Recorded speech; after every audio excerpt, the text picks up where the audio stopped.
So why does reasonable compensation matter? When you lowball your paycheck to avoid payroll taxes, it's a red flag for the IRS, and they could potentially reclassify all of your distributions as payroll. Um, so uh, there's a lot of people out there that don't realize that on the 1120S, the S corp owners' wages are reported on a completely separate line than the rest of their employees' wages.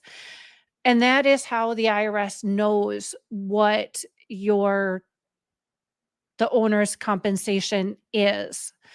So if your salary is too small, the IRS can come in, reclassify your distributions as wages, which translates into back taxes.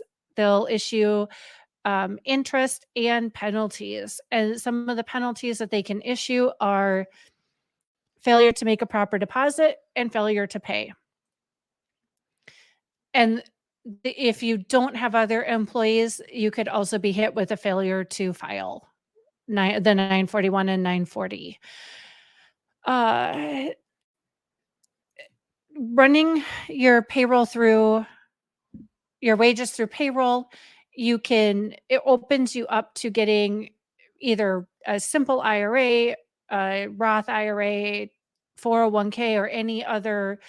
You have a lot more options for retirement contributions, and you'll have retirement contributions will make up your deductions and the company contribution.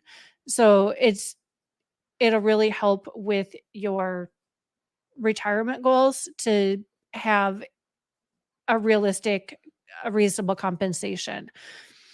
And if you're trying to apply for a mortgage or a different business loan or a car loan, or you want to travel, you want to buy an RV and travel the country and still be able to work without having wages on a W-2, it can be a little bit difficult to prove that you are making what you say that you're making.